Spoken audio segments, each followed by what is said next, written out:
Charles-Maurice de Talleyrand-Périgord. Dit Talleyrand le diable boiteux.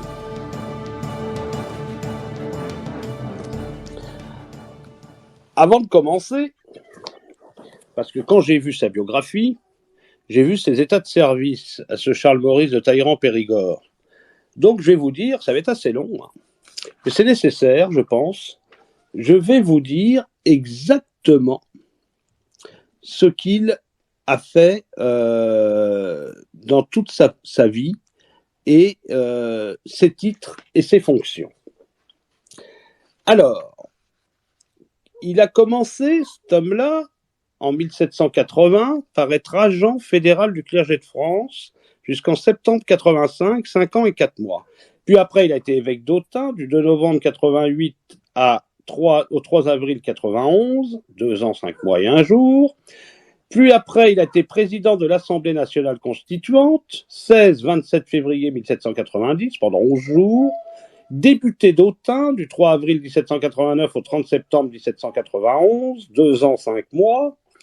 Après, il a été ministre de la Marine et des Colonies, 7 mars 2 juillet 1799, sous le Directoire, bien sûr, pendant 3 mois et 25 jours.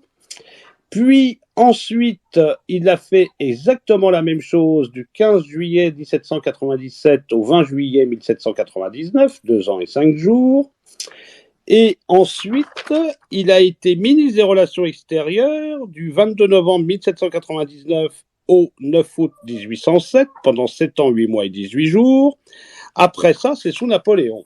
On passe maintenant au président du gouvernement provisoire, 11 jours, 3-14 avril 1814 sous Louis XVIII, puis après ministre des Affaires étrangères du 13 mars 1814 au 20 mars 1815, 10 mois et 7 jours, toujours sous Louis XVIII. Après, il a été président du Conseil des ministres français et ministre des Affaires étrangères du 9 juillet au 26 septembre 1815, pendant 2 mois et 17 jours. Et enfin, il a terminé en tant qu'ambassadeur de France au Royaume-Uni du 6 septembre 1830 au 13 novembre 1834 sous Louis-Philippe. Donc il a commencé sous l'Ancien Régime et sous Louis XVI et il a terminé sa carrière sous Louis-Philippe. Vous voyez donc l'étendue du personnage et de la multiplicité des fonctions qu'il a pu exercer. Alors, quand on voit Charles-Maurice de Talleyrand-Périgord, il faut voir d'abord un nom avant de devenir le personnage en forme de puzzle qui sera pour la postérité. C'était le plus impénétrable et le plus indéfinissable des hommes, a écrit de lui Madame de Staël. Sous le règne de Louis XV, les Talleyrand disent descendre des seigneurs de Grignols, une branche cadette de celle des anciens et prestigieux comtes de Périgord. Les deux branches formaient au XIe siècle la ligne cadette de la maison de la Marche, celle des Grignols subsistant seule au début du XVe. Après l'extinction de celle des comtes de Périgord, puis par mariage, les seigneurs de Grignols devinrent princes de Chalais et autres lieux. Dans les années 1600, deux frères, Charles et André, fondèrent les deux branches de la famille telles qu'on les retrouve sous le règne de Louis XV, celle des princes de Chalais et celle des comtes de Grignols, dont est issu Charles-Maurice de Talleyrand-Périgord. C'est du moins la version officielle devenue crédible grâce à des alliances prestigieuses. En 1659, mariage providentiel d'Adrien de Talleyrand, prince de Chalais, avec Anne-Marie de la Trémoille, qui en trouve les portes de la cour à la famille. Anne-Marie de la Trémoille deviendra la fameuse princesse des Ursins par ce second mariage avec le richissime Druc de Bracciano, prince romain de la famille Orsini. Grâce au crédit de Madame de Maintenon, qui a élevé le jeune duc d'Anjou, petit-fils de Louis XIV, devenu roi d'Espagne sous le nom de Philippe V, elle régnera sans partage à Madrid de 701 à 1714. À sa mort, en 1722, son beau-frère Jean de Talleyrand, prince de Chalais, que Philippe V appréciait, et tenait pour un homme très sage et très secret, hérite tout naturellement de son influence, de sa fortune. En épousant en 1722 une veuve de grande condition, Marie-Françoise de Rochechouart, dame du palais de la Reine, marquise de Cany, par son premier mariage, son fils Jean-Charles de Talleyrand rapproche encore la famille de la cour et des faveurs du roi. Dès lors, la nouvelle position des Talleyrand permet de tout envisager, y compris des origines prestigieuses, avec le consentement du roi. Ainsi naissent les supercheries généalogiques. Donc, voyez déjà, avant que cette petite Charles Talleyrand de Périgord naisse, on est déjà dans le mensonge, on est déjà dans le prestige, on est déjà dans les arcanes de la cour, on est déjà là. Donc, je vous ai fait cette généalogie ancienne pour nous rapprocher maintenant du personnage que je vais vous conter. Et donc, il est nommé ce Charles Maurice de Talleyrand-Périgord singulièrement Talleyrand. C'est un homme d'État, un diplomate, qui est né le 2 février 1754 et qui meurt le 27 mai 1838 dans la même ville de Paris. Issu d'une famille de la haute noblesse, souffrant d'un pied beau, il est orienté par sa famille donc vers la carrière ecclésiastique. Cette carrière qui est en vue et qui va lui permettre de succéder à son oncle, l'archevêque de Reims. Il est ordonné prêtre en 1779 et il est nommé en 88 évêque d'Autun. Il renonce à la prêtrise et quitte le clergé pendant la Révolution pour mener une vie laïque, une vie ecclésiastique qui n'enchantait guère. Alors, il occupe des postes de pouvoir politique durant la majeure partie de sa vie et sous la plupart des régimes successifs que la France connaît à l'époque. Il est notamment agent général du clergé en 1780, ce que je vous ai dit, puis député des États généraux sous l'Ancien Régime, président de l'Assemblée nationale, ambassadeur pendant la Révolution française, ministre des Relations extérieures sous le Directoire, le Consulat, puis sous le Premier Empire, président du gouvernement provisoire, ambassadeur, ministre des Affaires étrangères et président du Conseil des ministres sous la Restauration, ambassadeur sous la monarchie de Juillet. Il assiste au couronnement de Louis XVI en 1775, de Napoléon en 1804 et bien sûr de Charles X en 1825, vu que Louis XVIII ne s'est pas fait couronner. Il intervient fréquemment dans les questions économiques et financières, pour laquelle son acte le plus fameux est la proposition de nationalisation des biens du clergé. Toutefois, sa renommée provient surtout de sa carrière diplomatique exceptionnelle, dont l'apogée est le Congrès de Vienne. Homme des Lumières, libéral convaincu, tant au point de vue politique et institutionnel que social et économique. Talleyrand théorise et cherche à appliquer un équilibre européen entre les grandes puissances. Réputé pour sa conversation, son esprit et son intelligence, il mène une vie entre l'Ancien Régime et le XIXe siècle, surnommé le diable boiteux et décrit comme un traître cynique plein de vices et de corruption, ou au contraire comme un dirigeant pragmatique et visionnaire, soucieux d'harmonie et de raison, admiré ou détesté par ses contemporains. Il suscite de nombreuses études historiques et artistiques et controversées encore de nos jours, avec différentes thèses d'historiens qui le mettent soit dans le camp du bien, soit dans le camp du mal. Alors, quelles sont ses origines à Charles Maurice de Talleyrand ? Son père, Charles Daniel de Talleyrand-Périgord, 1734-1788, chevalier de Saint-Michel en 1776, lieutenant général en 1784. Donc lui, il appartient à la fameuse branche cadette de la maison de Talleyrand-Périgord, famille de haute noblesse, même si la filiation avec les comtes de Périgord est contestée, ce que je vous ai dit auparavant. Il vit à la cour de Versailles, désargenté, avec sa femme, née Alexandrine de Damas d'Antigny, 1728-1809. Talleyrand a surtout pour oncle Alexandre Angélique de Talleyrand-Périgord, 1738-1821, archevêque de Reims, puis cardinal et archevêque de Paris. Il compte parmi ses ancêtres notamment Jean-Baptiste Colbert et Étienne Marcel, rien de moins. Ça, apparemment, c'est authentique. Il naît donc ce 2 février 1754 au numéro 4 de la rue Garancière à Paris. Charles Maurice de Talleyrand-Périgord est baptisé le jour même de sa naissance. On le dit même qu'il était encore rouge de la nativité. Avant l'apparition de ses mémoires, plusieurs versions circulent déjà sur l'enfance de Talleyrand, en particulier sur l'origine de son pied beau. Depuis leur divulgation en 1889, ces mémoires sont la source d'informations la plus exploitée pour cette partie de sa vie. La version donnée par Talleyrand est cependant contestée par une partie des historiens, dont d'ailleurs Emmanuel de Varesquel, que je me suis servi pour faire cette autobiographie. Alors, dans ses mémoires, il est immédiatement remis à une nourrice qui le garde 4 ans chez elle dans le faubourg Saint-Jacques, ce qui n'est pas le cas de ses frères. Toujours selon l'intéressé, il serait tombé d'une commode à l'âge de 4 ans, d'où son pied beau. Cette infirmité lui vaut de ne pas pouvoir accéder aux fonctions militaires, ce qu'il rêvait d'être, et d'être destiné de son droit d'aînesse par ses parents, qui l'amènent à la carrière d'ecclésiastique. Son frère cadet Archambault prend sa place, l'aîné des fils étant mort en bas âge. Alors, donc, dans les mémoires de Talleyrand, il dit ceci. Cet incident a influencé sur tout le reste de ma vie. C'est lui qui, ayant persuadé à mes parents que je ne pouvais être militaire, ou du moins l'aide sans désavantage, les a portés à me diriger vers une autre profession. Cela leur a paru plus favorable à l'avancement de la famille, car dans les grandes maisons, c'était la famille que l'on aimait bien plus que les individus, et surtout que les jeunes individus que l'on ne connaissait pas encore. Je n'aime point m'arrêter sur cette idée, je la quitte. Voilà ce qu'il dit. Alors, quelqu'un comme Jean Aurieux, qui est très intéressant à lire sur Talleyrand, donne raison à Talleyrand qui laisse entendre que ses parents ne l'aimaient pas, ne tolérant pas qu'il fût simultanément Pied-Bot et Talleyrand. Dès leur côté, ses deux frères cadets, Archambault, 1762-1838, et Boson, 1764-1830, se marièrent avec de riches héritières de la noblesse de finance et du Parlement de Paris.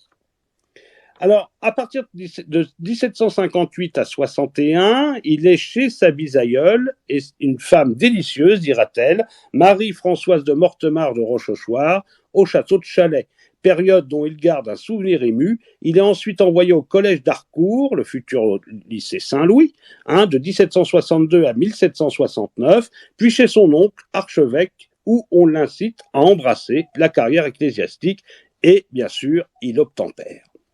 Cette version de son enfance est contestée par plusieurs biographes. Si Michel Poniatowski parle d'un Pied-Bot de naissance, Emmanuel de Varesquel va plus loin et affirme que Talleyrand souffre d'une maladie héréditaire, un de ses oncles en étant affecté. Ce que je vous disais, le syndrome de Marfan, toujours selon Emmanuel de Varesquel, Talleyrand est devenu prêtre non pas à cause d'un manque d'affection de ses parents, mais de la volonté de le placer dans la succession du richissime et puissant archevêché de Reims, promis à son oncle.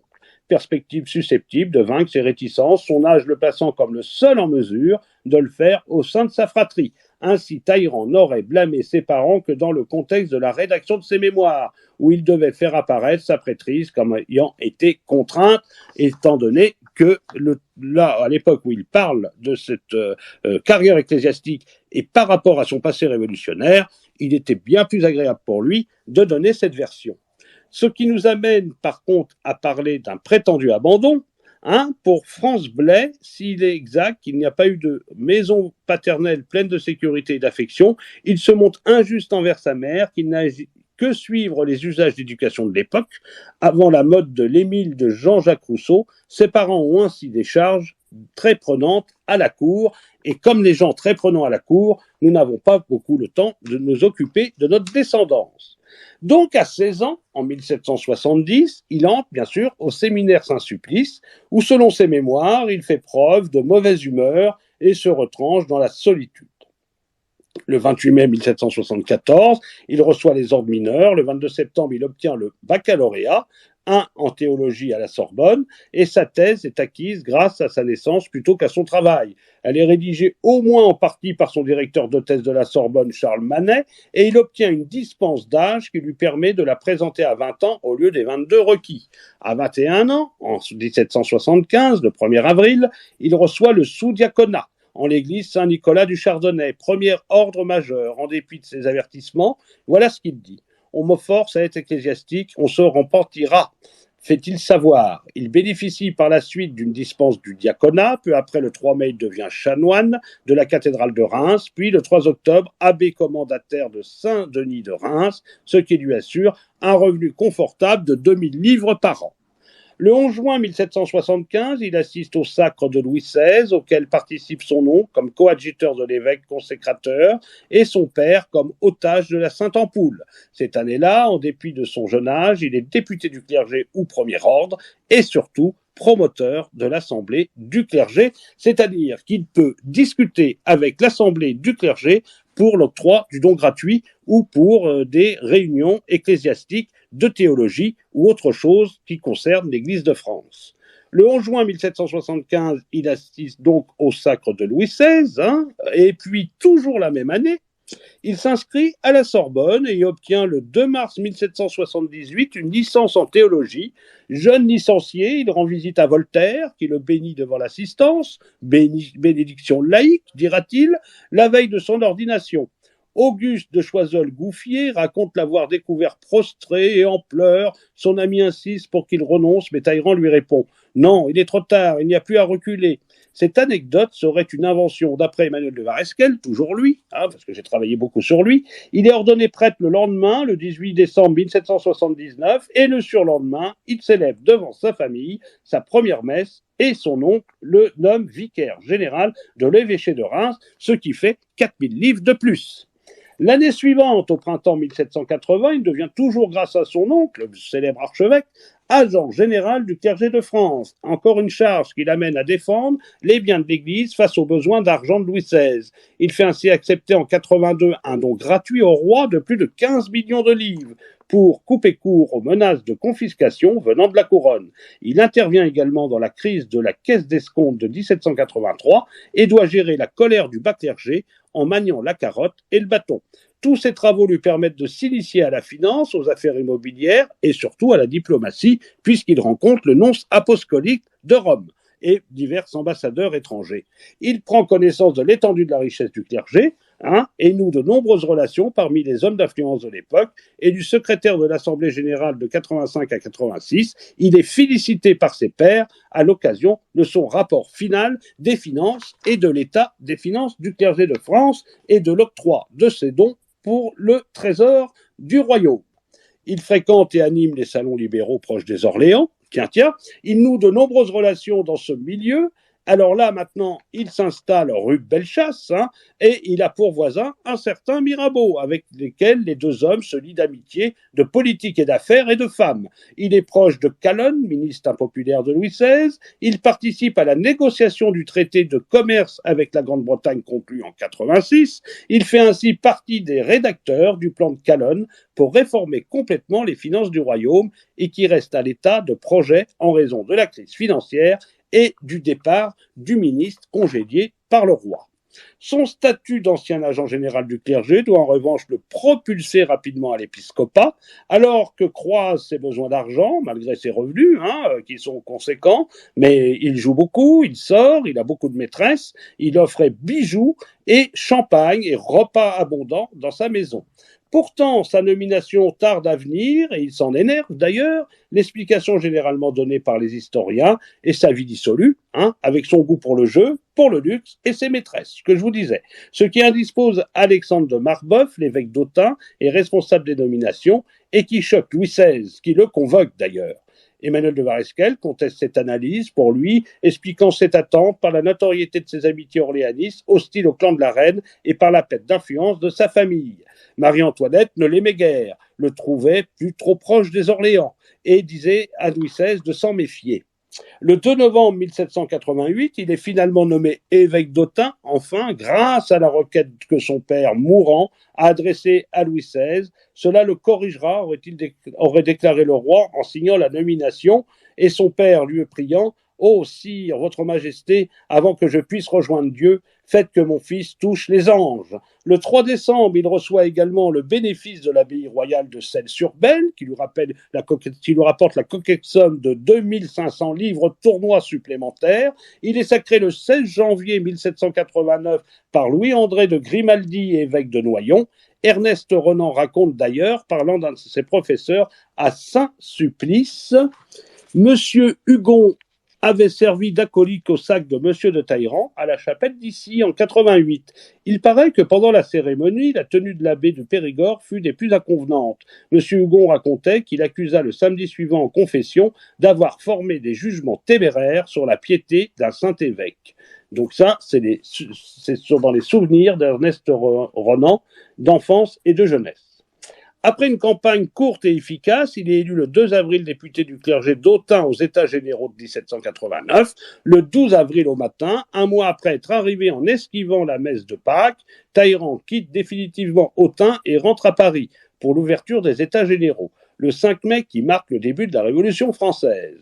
À l'un des chanoines qui disait qu'il ne faisait pas la messe, il raconta: « Ah, monsieur l'évêque d'Autun nous dit la messe, mais fort rapidement, et incompréhensible, nous l'entendons point. Il est préférable qu'il me la laisse dire, car lui-même préfère s'asseoir et écouter. » Voilà. Alors, durant les États généraux, Talleyrand se rallie au tiers État le 26 juin, avec la majorité du clergé et la veille de l'invitation de Louis XVI à la réunion des ordres. Ainsi qu'il l'écrit dans ses mémoires, il est préférable de céder avant d'y être contraint, et quand on pouvait encore s'en faire un mérite. Le 7 juillet, il demande la suppression des mandats impératifs. Le 14 juillet, renouvelé le 15 septembre, il est nommé nommé au comité de constitution de l'Assemblée nationale, avec la complicité de son ami Mirabeau. Il est ainsi signature de la constitution présentée au roi et acceptée par celui-ci le 14 septembre 1791 et est l'auteur de l'article 6 de la Déclaration des droits de l'homme qui lui sert de préambule. La loi est l'expression de la volonté générale, elle doit être la même pour tous, soit qu'elle protège, soit qu'elle punisse. Le 10 octobre 89, il dépose une motion auprès de l'Assemblée constituante qui propose d'utiliser les grands moyens pour renflouer les caisses de l'État, la nationalisation des biens de l'Église, selon lui. Voilà ce qu'il dit. Le clergé n'est pas propriétaire à l'instar des autres propriétaires puisque les biens dont il jouit et dont il ne peut disposer ont été donnés non pour l'intérêt des personnes mais pour le service des fonctions qu'ils exercent. Défendu toujours par Mirabeau, le projet est voté le 2 novembre, fêté par le Moniteur, couvert d'injures dans les pamphlets, faisant l'horreur et le scandale de toute sa famille, sa mère voulant rompre avec lui. Talleyrand devient pour une partie du clergé celui qui a trahi son ordre, son ancien poste de brillant agent général le rendant d'autant plus détestable à ceux pour qui il est l'apostat. Le 28 janvier 90, il propose d'accorder le statut de citoyen aux Juifs, ce qui lui donne de nouveaux arguments aux pamphlétaires. Le 16 février, il est élu président de l'Assemblée avec 373 voix contre 125 à CIS pour 12 jours. Alors que la Constitution va être adoptée, Talleyrand et les royalistes constitutionnels sont alors à l'apogée de leur influence sur la Révolution. Ils voulaient tempérer, disait l'un de ses collégionnaires, ils ne voulaient surtout pas que l'extrême de l'autre côté puisse prendre le dessus. Talleyrand propose donc à l'Assemblée constituante le 7 juin 90 le principe d'une fête célébrant l'unité des Français où les gardes nationaux serviraient de représentants. C'est la fameuse fête de la Fédération sur le Champ de Mars. Il est nommé à cet office par le roi. Il célèbre la messe devant 300 000 personnes le 14 juillet 1790, mais s'il est peu familier de l'exercice. Montant sur l'estrade, supportant l'autel, il aurait dit à Lafayette « Par pitié, ne me faites pas rire, monsieur, je risquerais d'en faire dans mon pantalon. » Voilà le genre de personnage. En mars 1790, il propose l'adoption du système d'unification des mesures et des poids. Le 28 décembre 90, il prête serment à la constitution civile du clergé, puis démissionne de sa charge épiscopale au milieu du mois de janvier 91, sous le prétexte de son élection comme administrateur du département de Paris.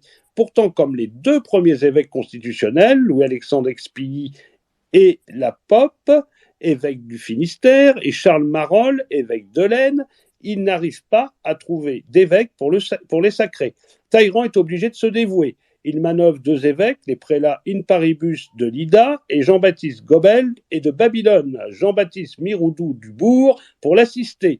Le sacre a lieu le 24 février 91, suivi par 14 autres, les nouveaux évêques étant parfois appelés taillerandistes. Peu après, dans le bref code Alicantun du 10 mars 1791, puis Caritas du 13 avril 1791, le pape Pie VI exprime sa douleur devant cet acte schismatique et prend en compte la démission de Talleyrand de sa charge et la signe de rechef. Il le menace même d'excommunication sous 40 jours s'il ne vient pas à récipiscence. Durant 91, alors que meurt son ami Mirabeau, il dirige la rédaction d'un important rapport sur l'instruction publique qu'il présente à l'Assemblée constituante juste avant sa dissolution, les 10, 11 et 19 septembre, et qui provoque la création de l'Institut de France. Alors qu'il n'est plus député, du 24 janvier au 10 mars 92, Talleyrand est envoyé en mission diplomatique à Londres pour des achats de chevaux et afin de prendre la température sur une possible neutralité des Britanniques, tout en menant discrètement des négociations sur la rétrocession de Tobago. Il y retourne le 29 avril avec François-Bernard Chauvelin. En dépit de l'atmosphère hostile, ils obtiennent la neutralité le 25 mai. Talleyrand rentre à Paris le 5 juillet et le 28 démissionne de son poste d'administrateur du département de Paris. Alors, ça se gâte pour lui à partir de la journée du 10 août 1792. Et là, il voit monter la terreur. Donc, il demande à être envoyé à Londres le 7 septembre et avoir des permis qui lui permettent de quitter le territoire. Il arrache un ordre de mission à Danton, contre 25 à 30 000 louis, d'après ce qu'on dit, et en plein massacre de septembre, sous le prétexte de travailler à l'extension du système des poids et de mesure, qui n'en avait cure, cela lui permet de prétendre qu'il n'a pas émigré, puisqu'il était en mission. Alors voilà ce qu'il dit. Mon véritable but était de sortir de France, surtout cela, où il me paraissait inutile et même dangereux pour moi de rester. Mais d'où je voulais sortir qu'avec un passeport régulier, de manière à ne pas fermer les portes pour toujours. Il part donc le 10 septembre. Le 5 décembre, un décret d'accusation est porté contre le ci-devant évêque d'Autun, après l'ouverture de l'armoire de fer qui relève les liens entre lui, Mirabeau, et la famille royale, surtout Louis XVI. Se gardant bien de revenir en France, Talleyrand est porté sur la liste des immigrés et sa parution par arrêté du 29 août 1793 est mentionnée d'aller su et de le traduire en justice, en gros, de le condamner à mort. Affirmant d'être là pour vendre sa bibliothèque, il vit paisiblement à Kensington pendant toute l'effroyable année 93, fréquente les constitutionnels émigrés, noue des relations avec des Anglais influents et souffre à la fois du manque d'argent et de la haine des premiers immigrés, surtout les frères du roi. Fin janvier 94, on lui annonce que le roi Georges III ordonne son expulsion en vertu de l'Alliance Act, la loi sur les étrangers. Il part en mars 94 et se réfugie aux États-Unis pendant 2 ans, où il vit à Philadelphie, New York et Boston. Là, muni de lettres de mission de banques européennes, il cherche à faire fortune grâce à la spéculation sur les terrains. Prospectant dans les forêts du Massachusetts, il arme même un navire pour commercer avec l'Inde, mais pense surtout à revenir en France, n'aimant pas du tout la vie des Amériques. Juste après la Terreur, il adresse à la Convention thermidorienne, le 15 juin 1995, une pétition plaidant sa cause. Dans le même temps, Germaine de Staël, avec qui Talleyrand correspond, fait en sorte que Marie-Joseph Chénier réclame son retour à l'Assemblée. Par un discours du 4 septembre 1995, ce dernier obtient la levée du décret d'accusation à l'encontre de Talleyrand. Il est rayé de la liste des immigrés et, après avoir fait escale à Hambourg et Amsterdam, retrouve la France du jeune directoire le 20 septembre 1796. Et alors, dès qu'il arrive au directoire, il entre à l'Institut de France qu'il a plus ou moins créé. Et il a été élu, d'ailleurs, le 14 décembre 1995 à l'Académie des sciences morales et politiques, avant même son départ des États-Unis. Il avait d'ailleurs plus ou moins payé pour qu'on puisse l'inscrire à la faculté au cas où, ce qui lui rapporte simplement que 400 louis par an.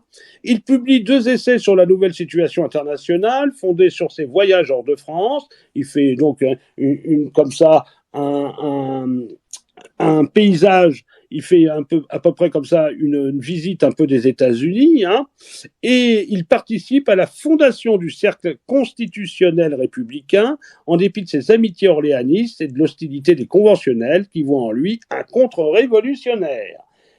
N'arrivant pas à se faire nommer ministre des Relations extérieures à la place de Charles de Lacroix, envoyé comme ambassadeur auprès de la République batave, il fait jouer l'influence de plusieurs femmes, surtout son amie Germaine de Staël. Cette dernière fait le siège de Barras, après avoir quitté son lit, donc il couchait avec de Staël, le plus influent des directeurs qu'elle supplie dans des scènes enflammées, finissant par obtenir son accord et aussi de passer quelques nuits avec lui. Talleyrand préfère raconter dans ses mémoires qu'arrivant pour dîner chez Barras, il le découvre effondré par la noyade de son aide de camp et le console longuement, le prenant dans ses bras et à la bienveillance du directeur à son égard. Dans le jeu des dominations du remaniement du 16 juillet 1997, qui intervient dans les prémices du coup d'État du 18 Fructidor, Barras obtient l'accord des autres directeurs qui sont pourtant hostiles à l'ancien évêque, certains voulant même l'exécuter. Lors de sa nomination, Talleyrand aurait dit à Benjamin Constant « Nous tenons la place, il faut y faire une fortune immense, une immense fortune ». De fait, dès cet instant, cet homme d'infiniment d'esprit, qui manquait toujours d'argent, prend l'habitude de recevoir d'importantes sommes d'argent de l'ensemble des États étrangers avec lesquels il traite. Fin 97, il provoque même un incident diplomatique en faisant demander des pots de vin à 3 envoyés américains. C'est l'affaire XYZ qui provoque la quasi-guerre. Voilà ce qu'on dit. M. Talleyrand évaluait lui-même à 60 millions ce qu'il pouvait avoir reçu en tout des puissances grandes ou petites dans sa carrière diplomatique. Ça, c'est Sainte-Beuve qui le dit. Dès sa nomination, Talleyrand écrit à Napoléon Bonaparte en qui il voit l'avenir. J'ai l'honneur de vous annoncer, Général, que le directoire exécutif m'a nommé ministre des Relations extérieures. Justement effrayé des fonctions dont je sens la périlleuse importance, j'ai besoin de me rassurer par le sentiment de ce que votre gloire doit apporter de moyens et de facilité dans les négociations. Le nom seul de Bonaparte est un auxiliaire qui doit tout aplanir. Je m'empresserai de vous faire parvenir toutes les vues que le directoire me chargera de vous transmettre, et la renommée qui est votre organe ordinaire me ravira souvent le bonheur de lui apprendre la manière dont vous les aurez remplis. Voilà un peu le genre de courrier qu'il a envoyé. Séduit par le personnage de Bonaparte, qui lui écrit au directoire pour lui signifier que le choix de Talleyrand fait honneur à son discernement. Une importante correspondance suit. Dans celle-ci, Bonaparte exprime très tôt le besoin de renforcer l'exécutif. Il n'en fait qu'à sa tête en Italie. Le traité de Campo Formio est signé le 17 octobre 1797 et Talleyrand le félicite malgré tout. Le 6 décembre, les deux hommes se rencontrent pour la première fois, alors que Bonaparte revient couvert de gloire de la campagne d'Italie. Le 3 janvier 1998, Talleyrand donne une fête somptueuse en son honneur en l'hôtel de Gallifet, où est installé le ministère des Affaires étrangères. Il incite Bonaparte à tenter l'expédition d'Égypte et favorise son départ, tout en refusant de s'y impliquer activement, ne se rendant pas comme convenu avec Bonaparte à Constantinople et provoquant ainsi la colère du général. Le directoire en particulier, Jean-François Rebel, qui déteste Talleyrand, le traite lui-même les affaires importantes et l'utilise comme un exécutant. La politique de Talleyrand, qui va parfois à l'encontre même de celle des directeurs, a pour but de rassurer les États européens et d'obtenir l'équilibre et la paix. Aussi fait-il part de ses réserves sur la politique de libération des pays conquis. Le 2 juillet 1999, donc 14 Messidères en 7, il écrit à Lacuée, membre du Conseil des 500, que le système qui tend à porter la liberté à force ouverte chez les nations voisines est le plus propre à la faire haïr et à empêcher son triomphe. Il prend possession de l'administration des affaires étrangères, qu'il garnit d'hommes travailleurs, efficaces, discrets et fidèles, un réseau d'espionnage aussi, même si c'est le directoire qui choisit les ambassadeurs sans même le consulter, ce qu'il n'aime guère. Il prend des contacts. This space was downloaded via spacesdown.com. Visit to download your spaces today. Avec Sieyès et avec les généraux Joubert, qui meurent peu après, Brune, puis Bonaparte lorsqu'il revient d'Égypte, dans l'optique du renversement de ce directoire, et il promet de le financer. Le 13 juillet 1799, prenant pour prétexte les attaques menées contre lui par la presse, ou par un obscur adjudant général qui lui intente un procès et le gagne, il démissionne du ministère, qu'il quitte le 20 juillet. L'homme général est un homme de paille. Il se consacre à la préparation du coup d'État du 18 Brumaire avec le frère de Bonaparte, en conspirant contre le directoire avec Bonaparte et Sieyès. Le jour dit, il est chargé de réclamer sa démission à Barras. Il y parvient si bien qu'il conserve par devers lui la compensation financière qu'il était destinée à ce dernier. En gros, on paye Barras et Sieyès aussi pour qu'ils ne disent rien. Voilà maintenant le coup d'État fait. Donc il retrouve tout naturellement son ministère et son rôle de ministre face aux cours européennes, peu mécontente de la fin de ce directoire. Bonaparte et Talleyrand s'accordent sur le fait que les affaires étrangères relèvent du domaine exécutif du premier consul. Le ministre ne rend compte qu'à Bonaparte. Pour François Furet, Talleyrand est pendant presque 8 ans le second rôle du régime. Bonaparte accède aux vues de Talleyrand et écrit amicalement au roi de Grande-Bretagne, puis à l'empereur d'Autriche, qui refuse de façon prévisible les propositions de réconciliation. Sans même accuser réception des lettres, le tsar de Russie Paul Ier se montre plus favorable. Un traité négocié et signé, cependant Paul Ier est assassiné en 1801 par un groupe d'ex-officiers, son fils Alexandre Ier lui succède. Les traités de Mortefontaine du 30 septembre 1800 pour la pacification des relations avec les États-Unis et de Lunéville le 9 février 1801 pour la paix avec l'Autriche, vaincue à Marengo, ainsi que la paix d'Amiens du 25 mars 1802 avec le Royaume-Uni et l'Espagne, sont négociés principalement par Napoléon et Joseph Bonaparte, d'après Madame Gand. Le premier consul a tout fait, tout rédigé, même s'il désapprouve la méthode brutale de négociation, Talleyrand approuve la paix générale. dont les négociations lui permettent de surcroît de gagner beaucoup d'argent grâce à des trucages et beaucoup de pots de vin. Il manœuvre les Italiens afin qu'ils élisent Bonaparte président de la République italienne. Il continue également de réformer l'administration des affaires étrangères. Les espoirs du ministre sont cependant déçus. Voilà ce qu'il dit. La paix d'Amiens était à peine conclue que la modération commença à abandonner Bonaparte. Je lui avais dit de se modérer. Cette paix n'avait pas encore reçu sa complète exécution. On n'en était qu'au début. Je lui disais, sire, tempérez, tempérez, qu'il jetait déjà des menaces et des semonces de nouvelles guerres qui devaient avoir accablé l'Europe et la France, la conduire lui-même à sa ruine. Car nous-mêmes, même si nous étions grands, même parmi les plus grands de l'Europe et voire du monde, nous ne pourrions contenir toutes ces furies et toutes ces forces contre nous. Il désapprouve aussi l'annexion du Piémont, le rapprochement excessif entre les républiques françaises et cisalpines et l'hostilité envers la présence anglaise à Malte. Le premier consul annexe également l'île d'Elbe et occupe la Suisse. Dès le 16 mai 1803, la rupture avec les Anglais est consommée. Alors, malgré cela, en 1800, il achète le château de Valençay, encore sous injonction de Bonaparte et avec son aide financière, alors qu'il avait largement les moyens de le payer. Le domaine s'étend sur environ 200 km², ce qui en fait l'une des plus grandes propriétés privées de l'époque. Talleyrand y séjourne régulièrement, en particulier avant et après ses cures thermales à Bourbon-l'Archambault. En 1804, face à l'augmentation du nombre d'attentats perpétrés par les royalistes contre Bonaparte, Talleyrand joue un rôle d'instigateur ou de conseiller dans l'exécution du duc d'Enghien, rôle dont l'importance suscitera un débat durant la Restauration à la suite des accusations de Savary. Selon Barras, Talleyrand conseille à Bonaparte de mettre entre les Bourbons et lui un fleuve de sang. Selon Chateaubriand, il inspira le crime. Le 21 mars, alors que l'arrestation du duc n'est pas encore connue, Talleyrand déclare à l'assistance à 2 heures du matin: le dernier Condé a cessé d'exister, pourvu qu'ils épargnent son chien. Dans ses mémoires, Bonaparte indique que c'est Talleyrand qui a décidé d'arrêter le duc d'Enghien, mais revendique l'exécution comme sa décision personnelle, alors que le ministre voulait plutôt la prison. À la Restauration en 1814, Talleyrand fait disparaître tous les documents se rapportant à cette affaire. Il nie par la suite avoir pris part à cette exécution dans une annexe de ses mémoires. Nommé grand chambellan le 11 juillet 1804, Talleyrand, qui a poussé Bonaparte à instituer l'hérédité du pouvoir, assiste le 2 décembre au sac de Napoléon Ier. Il est également nommé grand cordon de la Légion d'honneur le 1er février 1805, dans la première de cette promotion. En 1805 commence la campagne d'Allemagne. Talleyrand suit l'empereur dans ses trajets à travers l'Europe. À son arrivée à Strasbourg, il assiste à une violente crise de ce dernier, qui pour Georges Lacour-Gaillet s'apparente à une crise d'épilepsie. Au lendemain de la victoire d'Ulm, il envoie de Strasbourg un rapport à l'empereur sur la nécessaire modération à observer vis-à-vis de l'Autriche, afin d'instaurer un équilibre entre les 4, France, Royaume-Uni, Autriche, Russie, auquel il ajoute la Prusse.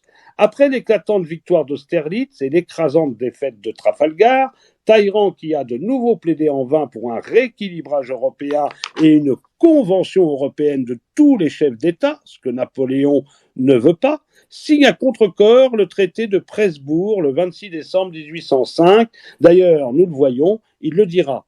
Quand je vois ma signature sur ce document, on voyait non pas que je tremblais de peur, mais comment je ne voulais pas que cette encre puisse s'incruster dans ce papier.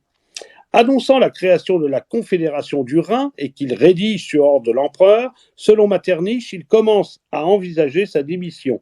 Il essaie d'adoucir les conditions imposées à l'Autriche en accordant 10% de rabais et des délais sur les sanctions financières. Il mécontente Napoléon qui le suspecte d'avoir été corrompu. Voilà ce qu'il dit. L'Autriche, dans l'état de détresse où elle était réduite, ne pouvait que subir les conditions imposées par le vainqueur. Elles étaient dures et le traité fait avec M. Auschwitz rendait pour moi impossible de les adoucir sur d'autres articles que celui des contributions. Napoléon m'a écrit à quelque temps de là: vous m'avez fait à Presbourg un traité qui me gêne beaucoup. Mémoire de Talleyrand. À la suite de la révolution haïtienne, il intervient auprès des États-Unis afin de leur demander de cesser toute activité commerciale avec Haïti. Le 28 février 1806, les États-Unis décrètent un blocus contre le jeune État. En 1806, il reçoit le titre de prince de Bénévent, État confisqué au pape où il ne se rendra pas une seule fois, se contentant d'envoyer un gouverneur à sa place, mais d'y prendre des subsides, à peu près 2 millions de francs. Le 12 juillet de la même année, il signe le traité créant la Confédération du Rhin. Prolongeons la volonté de Napoléon par ses nombreuses négociations. Alors, ce traité du Rhin, il amorce bien sûr la critique de la politique guerrière de ce dernier, sans oser le défier. Il est toujours déçu dans ses conseils de modération, en particulier par la proclamation du blocus continental du 21 novembre 1806, étant en contact permanent avec l'Autriche dans l'espoir d'un rapprochement des deux États. Il commence par la communication des informations au tsar, Alexandre Ier, via son ami le duc de Dalberg, qu'il envoie régulièrement à Saint-Pétersbourg. En 1807, après une série de victoires de Napoléon, Eylau, Danzig, Ellsberg, Gutstadt et Friedland, il rédige, se contentant de tenir la plume, et signe le traité de Tilsit, qui va à l'encontre de ses vues et de ses conseils à l'empereur. Alliance offensive avec la Russie, affaiblissement de l'Autriche, il se déclare indigné par le traitement réservé aux vaincus, en particulier la reine de Prusse, est mécontent d'être un ministre des Relations extérieures sans emploi. Il prend certainement à cette occasion la décision de démissionner de son poste de ministre. À son retour de Varsovie, voir l'annonce de cet instant à Napoléon, cela ne n'empêche pas de favoriser le rapprochement entre ce dernier et Marie Wellinska. Sa démission est effective le 10 août 1807. Il est nommé vice-grand électeur de l'Empire. Alors, il se détache petit à petit de l'empereur après cette démission de son ministère, mais il reste son conseiller. L'empereur ira régulièrement le voir pour lui demander conseil. Alors qu'il avait initialement, et de manière intéressé, suggérer l'intervention en Espagne. Il s'en désolidarise progressivement du fait de l'évolution de la situation européenne. Il fait savoir son opposition, puis plus tard fait disparaître les lettres et affirme dans ses mémoires avoir toujours plaidé contre. De plus, l'empereur fait tout le contraire des suggestions qu'il lui donne, et ce qui plaide pour un rapprochement avec Ferdinand, prince populaire. Son désaccord sur la méthode se manifeste particulièrement dans les courriers qu'il envoie à l'empereur qui se trouve à Bayonne. Ce dernier n'en tient pas compte et capture par la ruse des enfants d'Espagne, procédé inexcusable pour Talleyrand. Il se voit confier leur garde et les loge durant 7 ans à Valençay, hospitalité qui se révèle agréable aux prisonniers. D'ailleurs, Talleyrand rendra beaucoup visite aux Bourbons d'Espagne, fera parvenir des lettres qui parviendront à Louis XVIII et Charles X exilés. Donc déjà, Talleyrand a aussi un double jeu politique, car il envisage la fin de l'Empire et le retour des Bourbons. En septembre 1808, Napoléon le charge de le seconder à l'entrevue d'Erfurt avec le tsar de Russie, sans ignorer que Talleyrand est hostile à l'alliance qu'il cherche, lui préférant la voie autrichienne. Pendant les discussions, en marge des entrevues entre les deux empereurs, Talleyrand va juste à déconseiller à Alexandre de s'allier avec Napoléon et lui déclare, en privé bien sûr, alors que l'empereur est parti se coucher, Sire, que venez-vous faire ici? C'est à vous de sauver l'Europe, et vous n'y parviendrez qu'en tenant tête à Napoléon. Le peuple français est civilisé, son souverain ne l'est pas.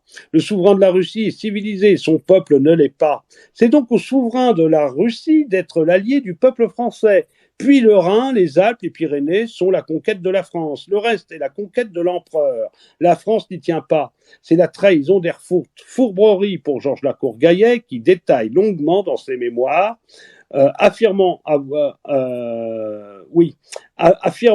manœuvré l'un et l'autre empereurs pour préserver l'équilibre européen. À Erfurt, j'ai sauvé l'Europe d'un complet bouleversement, dira-t-il, et ce qui lui vaudra plus tard l'inimitié des bonapartistes. Pour l'heure, Napoléon, qui ignore le sabotage, est surpris du manque de réussite de cette discussion avec Alexandre, et l'alliance ne se fait pas. La convention étant devenue insignifiante, selon André Castelot, l'envoi à Erfurt de Talleyrand en fourrier diplomatique est assurément de toutes les erreurs commises en 1808 par l'empereur, la faute qui pèsera le plus lourd sur l'avenir de l'Empire. Alors que l'on reste sans nouvelles de l'empereur depuis l'Espagne, où la guérilla fait rage et que la rumeur de sa mort se répand, Talleyrand intrigue au grand jour avec Joseph Fouché pour offrir la régence à l'impératrice Joséphine, en cherchant le soutien de Joachim Murat. Le 17 janvier 1809, en Espagne, Napoléon apprend la conjuration et, bien sûr, laisse l'armée et accourt à Paris. Il arrive le 23 janvier. Le 27, durant 30 minutes, il abreuve Talleyrand d'injures ordurières à l'issue d'un conseil restreint de circonstances. Voilà ce que dit Napoléon, et c'est dans les mémoires de Napoléon et aussi de Tullard. Vous êtes un voleur, un lâche, un homme sans foi. Vous ne croyez pas en Dieu. Vous avez toute votre vie manqué à vos devoirs. Vous avez trompé, trahi tout le monde. Il n'y a pour vous rien de sacré. Vous vendriez votre père, même votre mère. Je vous ai comblé de biens et d'honneur. Il n'y a rien dont vous ne soyez capable contre moi.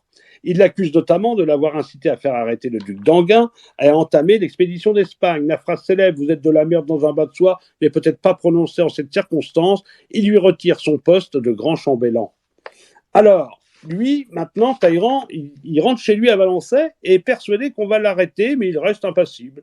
Il aurait dit à la sortie du dit conseil « Quel dommage, messieurs, qu'un aussi grand homme soit aussi mal élevé ».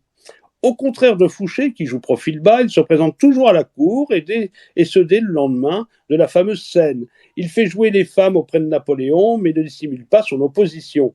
Voilà ce que dit Joseph Fouché dans ses mémoires. Pour moi, je vous le dis, je lis Fouché, mais Fouché, pour moi, est une des plus grandes horreurs et un des plus grands criminels et un des hommes que je déteste le plus de cette période. Mais voilà ce que dit Fouché. Napoléon avait eu la maladresse, et on verra plus tard la conséquence, d'abreuver de dégoût ce personnage si défié d'un esprit si brillant, d'un coup si exercé et si délicat, qui d'ailleurs, en politique, lui avait rendu autant de services pour le moins que j'avais pu lui en rendre moi-même dans les autres affaires de l'État qui intéressaient la sûreté de sa personne. Mais Napoléon ne pouvait pardonner à Talleyrand d'avoir toujours parlé de la guerre d'Espagne avec une liberté désapprobatrice. Bientôt, les salons et les boudoirs de Paris devinrent le théâtre d'une guerre sourde entre les adhérents de Napoléon d'une part, Talleyrand et ses amis de l'autre, guerre dont l'épigramme et les bons mots étaient l'artillerie et dans lequel le dominateur de l'Europe était presque toujours battu. Menacé d'exil, avec son comparse, voire dans sa vie, il n'est finalement pas inquiété, conserve ses autres postes et l'empereur le consulte toujours, malgré tout. Il est pour Napoléon insupportable, indispensable et irremplaçable, disait-il. Talleyrand travaille à son divorce et à son remariage. Tiens, comme vous êtes bon avec l'Autriche, lui dira un jour Napoléon, voyez si vous pouvez me remarier. Il lui suggère donc le mariage autrichien, qu'il plaide pendant le conseil extraordinaire du 28 janvier 1810. Il est alors gêné financièrement du fait de la perte de ses charges et du coût de l'hébergement des enfants d'Espagne qui restent pour lui à sa charge et que la dotation de Napoléon ne couvre pas complètement alors qu'il demandait 200 000 francs. Il n'en avait même pas 25 000. Et ces Bourbons mangent bien, disait Talleyrand, mais chasse ne faillissent pas à les repaître de leur frugalité. La faillite de la banque Simon, dans laquelle il perd 1,5 million, le met alors dans une position si délicate qu'il sollicite en vain un prêt au tsar. Il reçoit cependant toujours ses pots de vin et en vient à vendre une nouvelle fois sa bibliothèque. En 1811, Napoléon finit par le sortir de ses ennuis financiers en lui achetant l'hôtel Matignon. 2 ans plus tard, Talleyrand déménage dans l'hôtel Saint-Florentin. En 1812, dans le cadre de la préparation de la campagne de Russie, Napoléon pense emprisonner préventivement Fouché et Talleyrand pour ne pas qu'ils complotent ou qu'ils divulguent le plan au tsar, tout en envisageant d'envoyer ce dernier comme ambassadeur en Pologne. Talleyrand accueille la nouvelle de la retraite de Russie en déclarant « c'est le commencement de la fin ». Il intensifie ses relations d'intrigue. En décembre 1812, il incite sans succès Napoléon à négocier la paix et accorder d'importantes concessions. Il refuse le poste du ministre des Relations extérieures que lui propose à nouveau l'empereur. Il écrit à Louis XVIII, via son oncle, début d'une correspondance qui dure toute l'année 1813. Voilà, le double jeu commence. La police impériale intercepte certaines lettres et l'empereur pense l'exiler et le poursuivre en justice. Pourtant, Napoléon suit toujours ses conseils. En décembre 1813, il accepte sur ses instances le retour des Bourbons sur le trône d'Espagne et lui propose de nouveau le poste de ministre des Relations extérieures, se voyant opposer un nouveau refus. Le 16 janvier 1814, Napoléon, durant une nouvelle scène, est sur le point de le faire arrêter. Le 23 janvier, il le nomme pourtant au Conseil de Régence. Il se voit pour la dernière fois le surlendemain, à la veille du départ de l'empereur pour une campagne militaire désespérée. Le 28 mars 1814, alors que les Alliés menacent Paris, le Conseil de Régence décide d'évacuer de la cour qui a lieu les 2 jours suivants. Le 30 mars au soir, Talleyrand exécute une manœuvre habile pour rester et surtout devenir le maître de Paris. Il fait en sorte que l'on l'empêche de passer la barrière de Passy. puis, durant la nuit, négocie la capitulation du maréchal Marmont, qui dirige la défense de la ville avec ses 40 000 hommes. Le lendemain, le 31 mars, Talleyrand dévoile son 18 Brumaire à l'envers. Alors que les Alliés entrent dans Paris, ce soir-là, le roi de Prusse et le tsar arrivent à son hôtel particulier, à Saint-Florentin, et ce dernier y loge. Il plaide auprès d'eux le retour des Bourbons en ces termes. La République est une impossibilité en France. La Régence, Bernadotte, sort d'une intrigue. Les Bourbons seuls sont un principe. Il les faut pour la France. Il répond également à leurs doutes en proposant de consulter le Sénat. Le tsar acquiesça, la restauration était faite et nous partirons dès que les Bourbons y seront mis. Mais le Prussien déclarera « Mais ne craignez-vous pas le retour du fauve ?» Talleyrand lui répond « Non, non, je crois que tout est fini. S'il perd, ça sera la fin pour lui. » Alors, le 1er avril 1814, le Sénat conservateur élit Talleyrand à la tête d'un gouvernement provisoire qui fait dire à Chateaubriand qu'il y plaça des partenaires et son visque. Le lendemain, le Sénat déchoit l'empereur de son trône, ce dernier négociant encore avec les Alliés pour une abdication en faveur de son fils et une régence de Marie-Louise. Napoléon Bonaparte est finalement perdu par la défection de Marmont et abdique le 6 avril. Talleyrand fait saisir toute sa correspondance avec l'empereur. Il applique immédiatement ses idées libérales et fait en sorte de rétablir une vie normale pour le pays. Voilà ce qu'il dit par Emmanuel de Vareskel, qui a retrouvé, qu'il a écrit dans le très beau livre Le Prince immobile. Il fait rendre les conscrits des dernières levées napoléoniennes à leurs familles, libérer les prisonniers politiques et les otages, échanger les prisonniers de guerre. Il rétablit la liberté de circulation des lettres, facilite le retour du pape à Rome et celui des princes espagnols à Madrid, rattache les agents de la police générale de l'Empire, devenus odieux, à l'autorité des préfets. Il s'efforce surtout de rassurer tout le monde et maintient autant que faire se peut tous les fonctionnaires dans leur poste. 2 préfets seulement sont remplacés. Sa position est difficile, surtout à Paris. Les Alliés occupent la ville. Ils ne sont pas partis, malgré l'abdication de l'empereur. Les royalistes et les bonapartistes ne reconnaissent pas le gouvernement provisoire qu'il préside. Ils usent d'expédients pour financer ce dernier. Il ira même vendre certains de ses joyaux, des diamants et quelques meubles et des bronzes. Pendant les premiers jours d'avril, lui, son gouvernement et le Sénat rédigent à la va-vite une nouvelle constitution qui consacre une monarchie parlementaire bicamérale, organise l'équilibre des pouvoirs, respecte les libertés publiques et déclare la continuité des engagements contractés sous l'Empire. Et surtout, maintient en ordre les principes de la Révolution. Voilà ce qu'il dit. Bien sûr que la Révolution a fait beaucoup de mal, et l'Empire aussi, mais l'Empire a fait beaucoup de bien, ainsi que la Révolution. Gardons le bien de l'Empire et de la Révolution, expulsons ceux qui ont fait le mal, et nous garderons le bien, et nous nous accommoderons avec les Bourbons. Le 12 avril, le comte d'Artois entre dans Paris et s'installe en même temps que le gouvernement aux Tuileries. À cette occasion, Talleyrand lui fait attribuer la déclaration selon laquelle il n'y a qu'un Français de plus. Le 14, le Sénat défère l'autorité formelle sur le gouvernement provisoire au comte d'Artois, qui accepte pour son frère les bases de la Constitution, mais avec certaines restrictions, surtout le remboursement des biens spoliés et le retour tout entière et plénière de la fonction ecclésiastique. Après le traité de Fontainebleau du 11 avril, Talleyrand signe le 23 la convention d'armistice avec les Alliés, dont il juge les conditions douloureuses et humiliantes. La France revient aux frontières de 92, renonce aux frontières naturelles et abandonne 53 places fortes, mais sans alternative dans une France épuisée d'hommes, d'argent et de ressources. Voilà ce que dit Talleyrand après. Mon Dieu, sire, je n'ai vraiment rien fait pour cela. C'est quelque chose d'inexplicable que j'ai en moi et qui porte malheur au gouvernement qui me néglige. Le gouvernement, lui, ne dure qu'un mois. Le 1er mai, Talleyrand rejoint Louis XVIII à Compiègne, où celui-ci lui fait antichambre plusieurs heures pour lui déclarer au cours d'un entretien glacial: je suis bien aise de vous voir, mon cher évêque d'Autun. Nos maisons datent de la même époque, vous et moi. Mes ancêtres ont été les plus habiles. Si les vôtres l'avaient été plus que les miens, vous me diriez aujourd'hui: prenez une chaise, approchez-vous de moi, parlons de nos affaires. Aujourd'hui, c'est moi qui vous dis: asseyez-vous et causons. Comme nous faisions nos ancêtres au XIe, au XIIe siècle, comme nous allions aux croisades ou aux guerres sous nos anciens rois. Dans la même conversation, Louis XVIII lui aurait demandé comment il a pu voir la fin de tant de régimes, et bien sûr Talleyrand lui a répondu: mais bien sûr, sire, j'en ai vu des régimes, et j'espère que vous vous serez le dernier. Alors Louis XVIII n'accepte pas la constitution du Sénat, il préfère accorder à ces sujets la charte constitutionnelle qui reprend les idées libérales proposées, mais rejette l'équilibre des pouvoirs, le roi en accordant aux deux chambres. Le 13 mai, Talleyrand, déçu dans son ambition de présider le ministère, devenir une espèce de premier ministre ou président du Conseil, est renommé ministre des Affaires étrangères, mais étant dans une très délicate au niveau de ses finances et voyant qu'il peut récupérer une part des gains qu'il a perdus et toujours rester en relation avec les puissances étrangères au cas où la restauration n'avancerait pas, il accepte. Il signe quand même le 30 mai le traité de Paris qu'il a négocié entre la France et les Alliés et bien sûr la fin de l'occupation.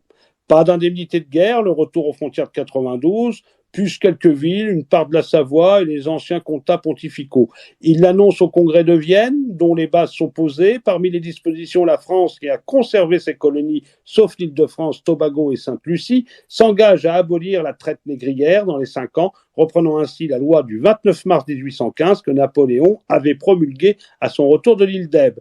Il conserve les œuvres d'art pillées par Bonaparte. Par contre, en donne une partie au musée, une partie à des amis, mais garde des plus belles pièces pour lui. Talleyrand est fait chevalier de l'ordre de la Toison d'Or, la principauté de Bénévent est rendue au pape, le roi le fait enfin prince de Talleyrand et père de France. Le 8 septembre, il défend le budget devant la Chambre des pairs. Pour la première fois, comme en Angleterre, l'État se voit dans l'obligation de payer toutes les dettes qu'il contracte. Louis XVIII le charge logiquement de représenter la France au Congrès de Vienne et approuve les instructions que Talleyrand a proposées. Le diplomate part avec 4 objectifs, les dispositions concernant la France ayant été réglées par le traité de Paris. 1. Prévenir ses vues de l'Autriche sur la Sardaigne. 2. Faire en sorte que Naples revienne à Ferdinand IV de Bourbon. 3. Défendre la Pologne face à la Russie. 4. Empêcher la Prusse de mettre la main sur la Saxe et la Rhénanie. Le 16 septembre 1814 débutent les tractations informelles du Congrès de Vienne. Talleyrand, qui est assisté par le duc de Dalberg, le marquis de la Tour du Pin et le comte de Noailles, y arrive le 23 septembre.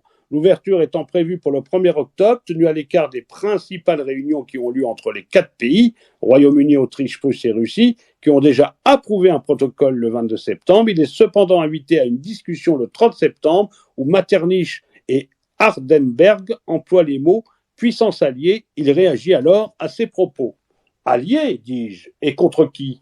Ce n'est plus contre Napoléon, il est à l'île d'Elbe. Ce n'est plus contre la France, la paix est faite. Ce n'est sûrement pas contre le roi de France, il est de vos amis et de votre famille. Il est garant de la dureté de cette paix. Messieurs, parlons franchement, s'il y a encore des puissances alliées, je suis de trop ici. Et cependant, si je n'étais pas ici, je vous manquerais essentiellement. Messieurs, je suis peut-être le seul qui ne demande rien. De grands égards, c'est là tout ce que je veux pour la France. Elle est assez grande par ses ressources, par son étendue, par le nombre et l'esprit de ses habitants, par la continuité de ses provinces, par l'unité de son administration, par les défenses dont la nature et l'art ont garanti ses frontières. Je ne veux rien, je vous le répète, et je vous apporte immensément la présence d'un ministre de Louis XVIII, qui consacre ici le principe sur lequel repose tout l'ordre social. Si, comme déjà on le répand, quelques puissances privilégiées voulaient exercer sur le Congrès un pouvoir dictatorial, je dois dire que, me renfermant dans les termes du traité de Paris, je ne pourrais consentir à reconnaître dans cette réunion aucun pouvoir suprême dans les questions qui sont de la compétence du Congrès et que je ne m'occuperai d'une proposition qui viendrait de sa part. Les mémoires de Talleyrand sur sa déclaration face aux ministres et aux dirigeants des pays vainqueurs. Alors, bien sûr, il provoque la colère des 4. Metternich déclarera « Nous aurions mieux fait de traiter nos affaires entre nous. Que faites-vous ici ?» Le 3 octobre, il menace de ne plus assister à aucune conférence, se pose en défenseur des petites nations qui assistent à partir de ce moment aux délibérations et exploitent les divisions qui se font jour entre les 4.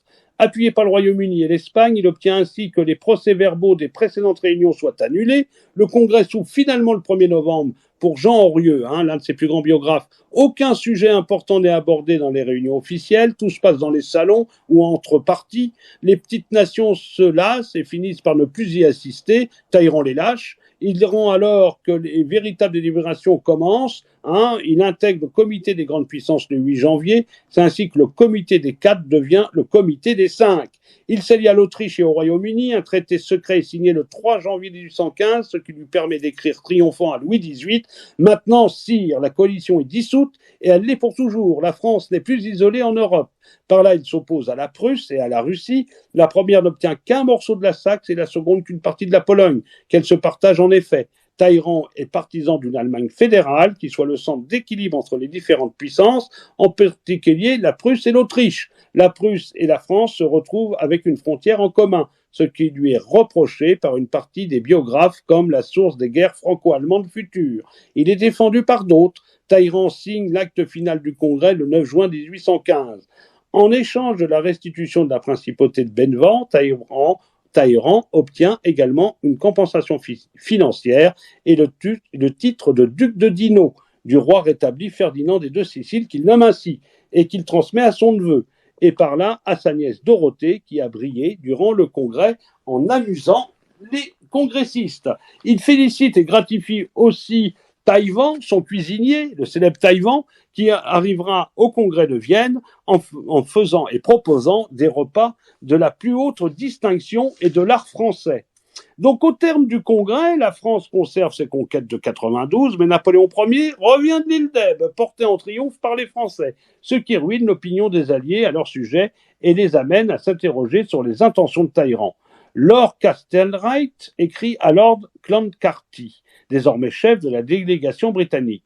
Je partage votre avis, on ne peut compter sur Talleyrand. Cependant, je ne sais à qui Sa Majesté peut davantage se fier. La vérité est que la France est un repère de voleurs, de gredins et de salopards, et que seuls peuvent les gouverner des criminels de leur espèce. Talleyrand est approché par Monron, plaidant la cause de Napoléon pour la cour Gaillet, ou du duc d'Orléans pour Emmanuel de Varesques.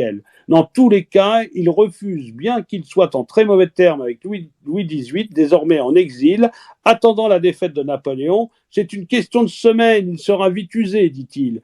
Il tarde cependant à rejoindre le roi à Gand qui l'attend. Voilà ce que dit Louis XVIII. Quoi, je l'ai nommé ministre, et il est à Vienne. Je l'attends maintenant à Gand. Mais que fait-il? Est-il à Paris? Est-il avec l'aigle? Est-il avec le salopard qui veut mon trône? On n'a jamais vu Louis XVIII dans un état pareil en attendant Talleyrand. Après la bataille de Waterloo, le 23 juin, il arrive à Mons, où se trouve le roi. D'après Emmanuel de Varesques, toujours lui, Talleyrand presse le roi au cours d'une réunion rageuse de renvoyer son conseiller Blacas, d'accepter une constitution plus libérale et de se distinguer des Alliés, mais n'obtient que le départ de Blacas. D'après Georges Lacour-Gaillet, il refuse de se rendre chez le roi, Chateaubriand jouant les intermédiaires. Prenant de court Talleyrand qu'il disgracie, de colère, ce dernier en perd son calme habituel. Louis XVIII rejoint les bagages de l'armée alliée et rédige une proclamation réactionnaire. Cette tendance provoque l'inquiétude des Britanniques qui contraignent le roi à rappeler Talleyrand à la tête du Conseil des ministres. À l'issue de la séance du 27 juin, marquée par des affrontements verbaux, le ministre l'emporte sur le comte d'Artois et le duc de Berry, chef du parti ultra, et une proclamation libérale est adoptée. Fouché, président du gouvernement provisoire, tient Paris, appuyé par les Républicains.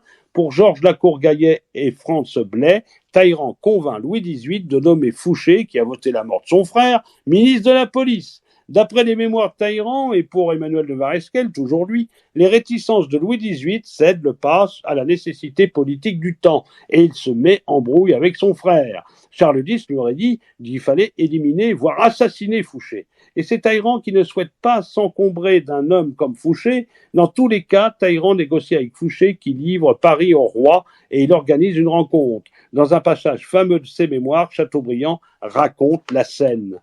La scène d'ailleurs que vous pouvez voir aussi dans le fameux film Le Souper. Ensuite, je me rendis chez Sa Majesté. Introduit dans une des chambres qui précédait celle du roi, je ne trouvais personne. Je m'assis dans un coin et j'attendis. Tout à coup, une porte s'ouvre. Entre silencieusement le vice appuyé sur le bras du crime. Monsieur Talleyrand marchant soutenu par monsieur de Fouché. La vision infernale passe lentement devant moi, pénètre dans le cabinet du roi et disparaît. Fouché venait jurer foi et hommage à son seigneur. Le féal régicide à genoux, mit les mains qui firent tomber la tête de Louis XVI entre les mains du frère du roi martyr. L'évêque Kaposca fut caution du serment. Talleyrand conserve son poste et le lendemain de l'arrivée du roi aux Tuileries, le 9 juillet 1815, il est nommé de surcroît président du Conseil des ministres, malgré l'opposition des ultras et de Charles X. Enfin, le futur Charles X, comte d'Artois pour l'instant. Il réussit à constituer, contrairement à 1814, un gouvernement qu'il dirige et sera solidaire de la politique libérale choisie. Il entame une révision de la charte par une ordonnance du 13 juillet pour organiser le partage du pouvoir entre le roi et les chambres. La chambre des pairs, devenant héréditaire, Talleyrand composant la liste des pairs, et une libéralisation des élections, baisse du cens de l'âge minimum et une libéralisation de la presse. Le gouvernement tente aussi en vain d'empêcher les armées alliées qui occupent toujours le pays de reprendre les œuvres d'art pillées dans toute l'Europe par Napoléon. Il essaye de renvoyer ses armées hors du royaume. Les souverains européens exigent des conditions exorbitantes pour signer la paix, que Talleyrand parvient à diminuer en abaissant par exemple les répartitions de 100 à 8 millions de francs. La France perd cependant ses conquêtes de 1792. Voilà la dure réalité de Waterloo, dira Talleyrand. Talleyrand rentre en conflit avec Fouché, qui a besoin de donner des gages aux royalistes, sur les débuts de la terreur blanche dans le Midi. Talleyrand est contraint de rétablir la censure, et sur les listes de bonapartistes, Ney, Huchet, de la Bédoyère, etc., à juger. Le ministre de la Police paie de son poste cette divergence de vues, ce qui réjouit le roi et les ultras. Cela ne suffit pas. Après les élections qui amènent la Chambre introuvable, remportée par ces derniers, Talleyrand présente le 19 septembre sa démission afin d'obtenir un refus et le soutien du roi. Ce dernier, sous la pression des ultras et du tsar Alexandre, qui reproche à Talleyrand de s'être opposé à lui à Vienne, l'accepte le 23 septembre et change de ministère, appelant un gouvernement mené par le duc de Richelieu. Alors, après cette disgrâce de Talleyrand, et bien sûr après le gros pot de vin que touchera Fouché pour pouvoir s'éclipser, il est quand même nommé grand chambellan de France le 28 septembre 1815. Il troquera, je troquais mon grand cordon de la Légion d'honneur par celui du Saint-Esprit. Pour la première fois depuis son retour des États-Unis, il n'est pas au pouvoir, se répandant contre son successeur, le duc de Richelieu, qui pourtant fait en sorte que les titres de Talleyrand, qui n'a pas de fils légitime, soit transmise à son frère. Certains l'est appelé au pouvoir. Au printemps 1816, il se retire enfin à Valençay, où il n'avait pas été depuis 8 ans, puis revient un temps à Paris, à l'annonce de la dissolution de la Chambre introuvable. Le 18 novembre 1816, sa critique d'Élie Decazes, ministre de la Police, exaspère le roi et le traite de maquereau. Il est interdit de se présenter à la cour, disgrâce qui dure jusqu'au 28 février 1817. Son opposition au gouvernement entraîne même une approche des ultras opposés à Richelieu et Decazes qui poursuivent en partie la politique libérale de Talleyrand qu'il juge bénéficiaire pour la France. En 1818, il a une occasion de revenir au pouvoir, mais le roi, qui ne l'aime pas et ne l'estime plus, lui préfère Jean d'Essolles, puis Decazes, puis à nouveau Richelieu en 1820. Il est désormais convaincu que le roi ne veut plus de lui. Alors les ultras, eux, sont de plus en plus influents. Talleyrand, désormais, approche les doctrinaires, en particulier de Pierre-Paul Royer-Collard, qui a pour voisin à Valençay. Se place pour le reste de la Restauration dans l'opposition libérale. Il prononce le 24 juillet 1821, puis en février 1822, des discours à la Chambre des pairs pour défendre la liberté de la presse, puis le 3 février 1823 contre l'expédition d'Espagne, voulue par Chateaubriand. Il est alors d'autant plus détesté par les ultras que son rôle dans l'assassinat du duc d'Enghien est révélé par Savary, qui est alors exilé par Louis XVIII, lequel souhaite protéger l'honneur de son grand chambellan. En septembre 1824, alors que le poids de ses 70 ans se fait sentir, son poste fait qu'il assiste longuement à l'agonie de Louis XVIII, puis à son enterrement, et au sac de son successeur, l'avènement de Charles X, chef du parti ultra, qui lui enlève ses derniers espoirs de retour au pouvoir. Durant une cérémonie, le 20 janvier 1827, à l'église Saint-Denis, un nommé Maubreuil l'agresse et le frappe à plusieurs reprises. Il se rapproche du duc d'Orléans et de sa sœur, Madame Adélaïde. En quelques années, le jeune journaliste Adolphe Thiers a su devenir un familier. Talleyrand lui dictera une partie de ses mémoires. Il l'aide aussi à monter son journal en lui finançant le National, d'orientation libérale et offensive contre le pouvoir. Le National se retrouve au cœur de la contestation des ordonnances de Juillet qui provoquent les Trois Glorieuses et la chute de Charles X. Il profite par la même occasion des conseils du banquier Gabriel Julien Ouvrard sur une baisse de la Bourse de Paris à l'occasion de ces événements. Un encaissement de la Bourse qui lui rapportera près de 2 millions. Alors, il est ambassadeur à Londres à la fin, hein, en 1830, alors que l'incertitude règne. Talleyrand expédie le 29 juillet un billet à Déalide d'Orléans pour son frère Louis-Philippe, lui conseillant de se rendre à Paris. Ce billet qui amènera sur les lèvres de Madame Déalide une exclamation soudaine. « Ah, ce bon prince, j'étais bien sûr qu'il ne nous oublierait pas », dut contribuer à fixer les indécisions du futur roi, puisque M. de Talleyrand se prononçait Louis-Philippe pouvait se risquer. Donc, il lui dit « Sire, vous devez revenir, car bien sûr, Charles X va t'abdiquer pour son fils. Je ne sais pas si lui viendra, mais peut-être son fils à lui, c'est-à-dire le petit-fils du feu roi.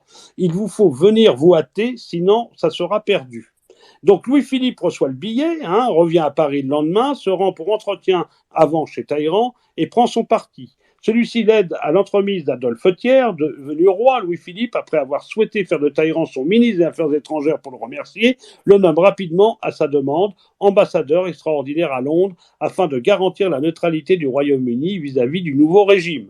La décision est critiquée à Paris, mais approuvée à Londres, où Wellington et Aberdeen sont ses amis depuis très longtemps. Il est accueilli de manière grandiose le 24 septembre, il reçoit le logis de William Pitt. Sa nomination rassure les cours d'Europe, effrayées par cette nouvelle révolution française, alors qu'éclate la révolution belge. Lui-même explique être à l'époque animé de l'espoir, du désir surtout d'établir cette alliance de la France et de l'Angleterre, que j'ai toujours considérée comme la garantie la plus solide du bonheur des deux nations et de la paix du monde. Talleyrand s'oppose au mariage de Louis-Mathieu Molé.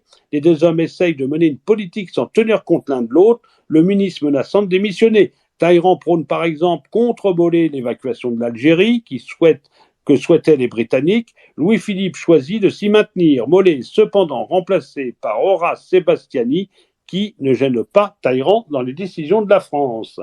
Il veut pour la Belgique que ce soit un fils de Louis-Philippe qui puisse devenir roi des Belges en épousant une princesse hollandaise, refus des Britanniques. Là, Talleyrand, ne voulant pas se brouiller avec Wellington et Aberdeen, finit par un compromis. Et si c'était l'inverse, dira-t-il, ce que demande d'ailleurs Wellington. Quel inverse, mon cher ami?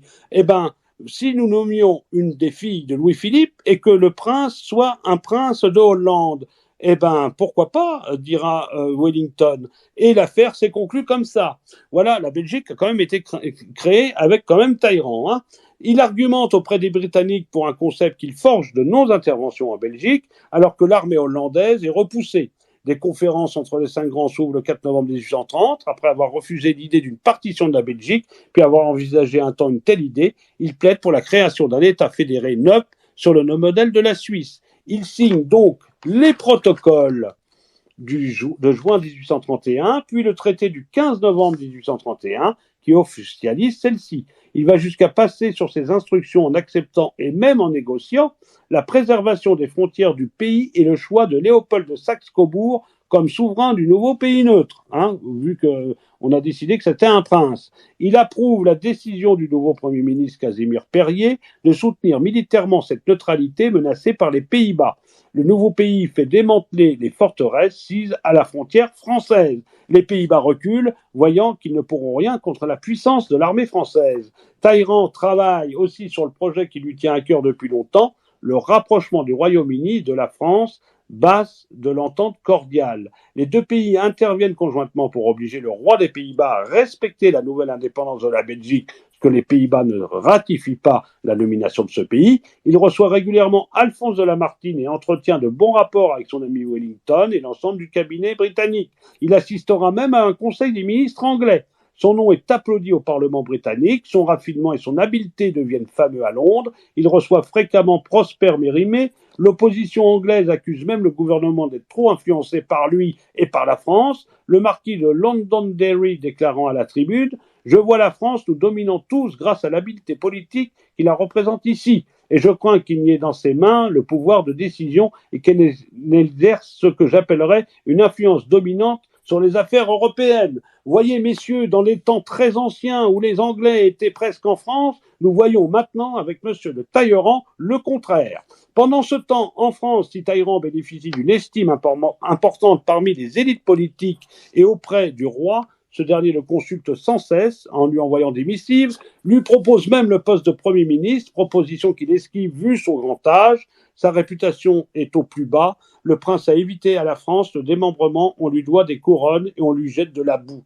Car en effet, la presse n'est pas du tout pour, et l'opinion, pour un retour de Talleyrand aux affaires en tant que Premier ministre. C'est en effet à cette époque que s'exacerbe la haine généralisée des partis à son encontre. Il devient le diable boiteux, celui qui a trahi tout le monde, le sable immonde, la vipère.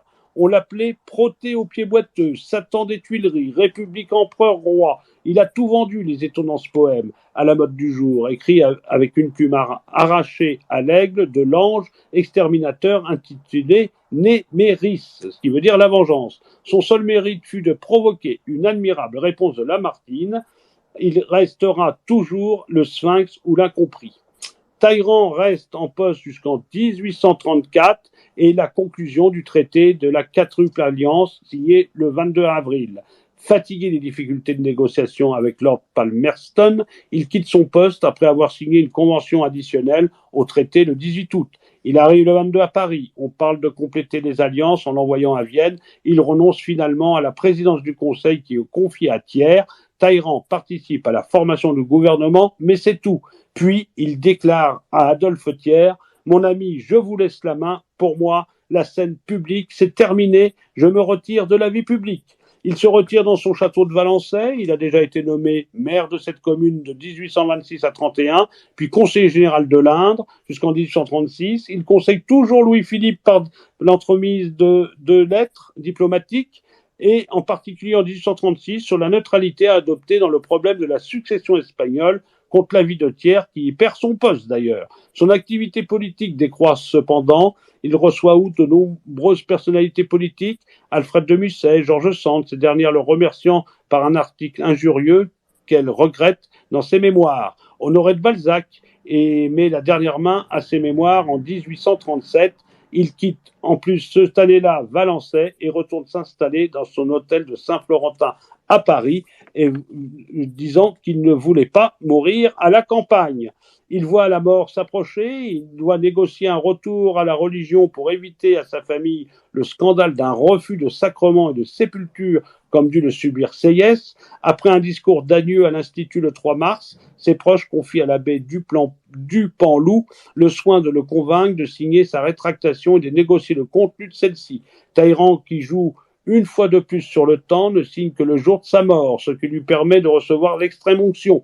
Au moment où le prêtre doit conformément au rite oindre ses mains avec l'huile des infirmes, il déclare « N'oubliez pas que je suis évêque », reconnaissant ainsi sa réintégration dans l'Église. L'événement suivi par le tout Paris fait dire à Ernest Renan qu'il réussit à tromper le monde et même les anges et le ciel.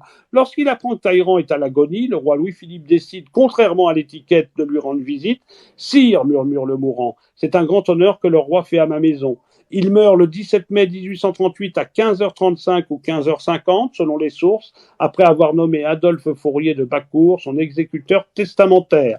Des funérailles officielles et religieuses sont célébrées le 22 mai. L'inhumation provisoire qui dure 3 mois de Talleyrand a lieu le 22 mai dans le caveau de l'église Notre-Dame de l'Assomption à Paris dans le premier. Sa sépulture à Valençay n'étant pas terminée, embaumé à l'égyptienne, son corps est placé dans la crypte qu'il a fait creuser dans la chapelle de la Maison de Charité qu'il a fondée en 1820 à Valençay, où il est ramené de Paris le 5 septembre. Ce lieu devient la sépulture de ses héritiers et le reste jusqu'en 1952. Jusqu'en 1930, une vitre laisse voir son visage momifié, la plaque de marbre qui recouvre une face du sarcophage de marbre noir placé dans un ampheu-porte. Et voici ce que ceci dit. Ici repose le corps de Charles-Maurice de Talleyrand-Périgord, prince, duc de Talleyrand, duc de Dino, né à Paris le 2 février 1754, mort dans la même ville le 17 mai 1838. En 2004, le sarcophage est remonté de la crypte pour être exposé dans le chœur de la chapelle. Voilà la fin de Talleyrand-Périgord. Alors, qu'est-ce que l'on peut dire encore? Je peux vous dire, si vous voulez, des regards par rapport à ce que l'on a dit.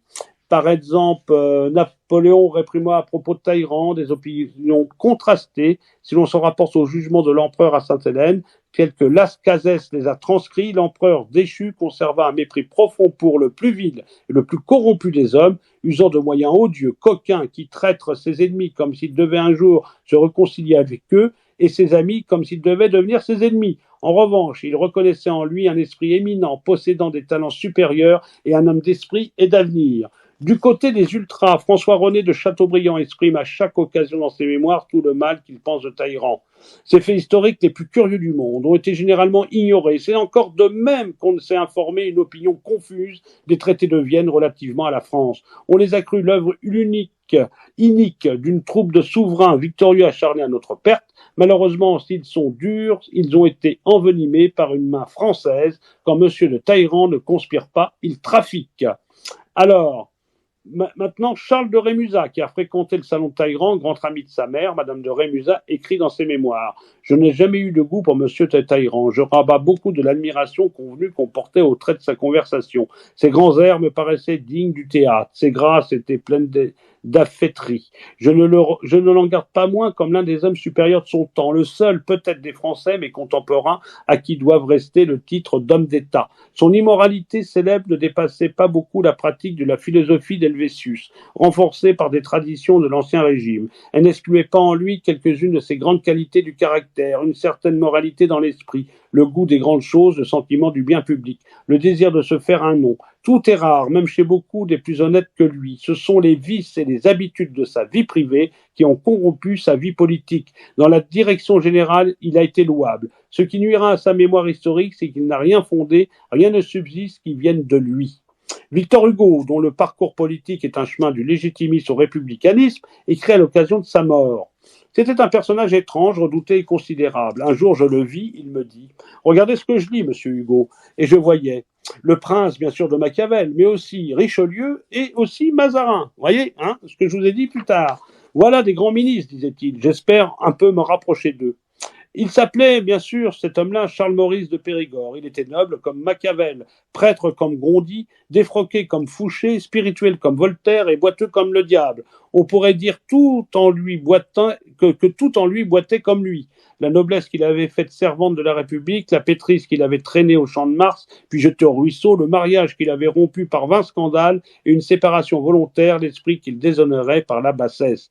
Il avait tout cela dans son palais, et dans ce palais, comme une araignée dans sa toile, il avait successivement attiré et pris héros, penseurs, grands hommes, conquérants, rois, princes, empereurs, Bonaparte, Sieyès, Madame de Staël, Chateaubriand, Benjamin Constant, Alexandre de Russie, Guillaume de Prusse, François d'Autriche, Louis XVIII, Louis-Philippe, toutes les mouches dorées et rayonnantes qui bourdonnaient dans l'histoire de ces 40 dernières années. Tout cet insolent essaim, fasciné par l'œil profond de cet homme qui avait successivement passé sous cette porte sombre qui porte écrit sur son architecture Hôtel Talleyrand.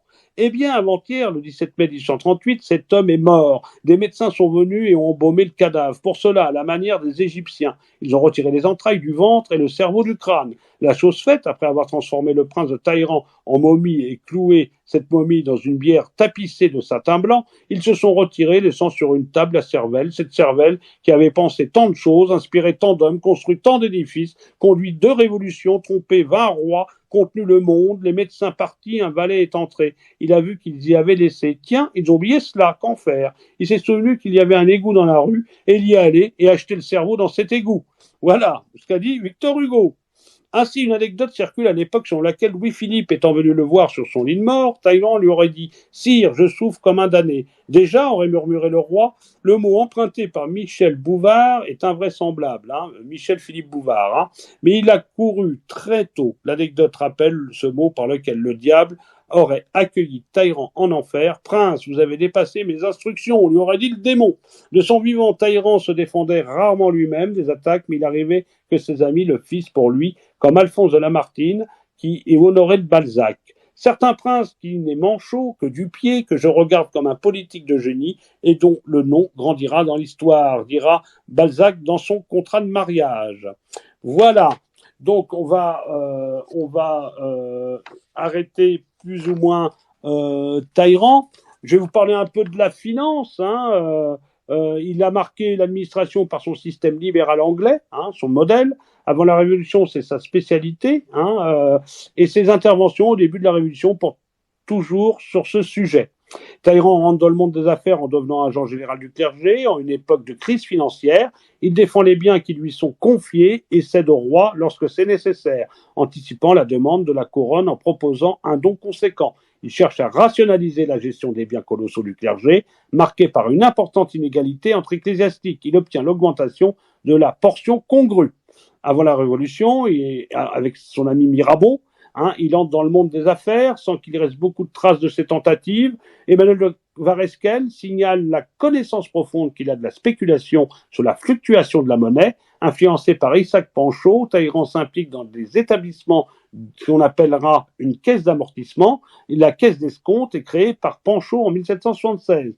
Talleyrand en devient actionnaire et demande le 4 décembre 1789 sa transformation en banque nationale. Par la suite, il s'investit aussi dans la spéculation immobilière aux États-Unis, puis, bien sûr, à Paris.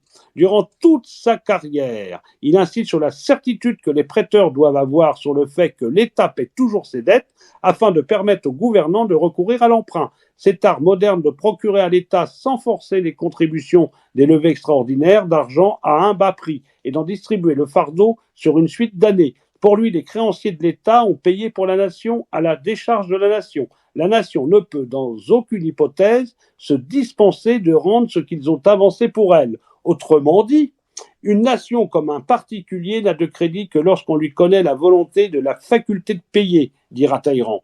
Il finit par instaurer lui-même cette garantie en 1814 lorsqu'il est président du Conseil des ministres et pour toujours Emmanuel de Varesques, la proposition de nationaliser les biens du clergé est alors logique. Talleyrand connaissant leur étendue, ayant prévu de les recenser dès l'élaboration des cahiers de doléances. Il aurait dit d'ailleurs à son oncle, l'archevêque de Reims, « Monseigneur, mon oncle, ne vous inquiétez pas, dès que l'argent sera là, je redonnerai au clergé ses droits et sa noblesse et sa grandeur. Cette exécution n'est que temporaire. » Voilà encore un mensonge.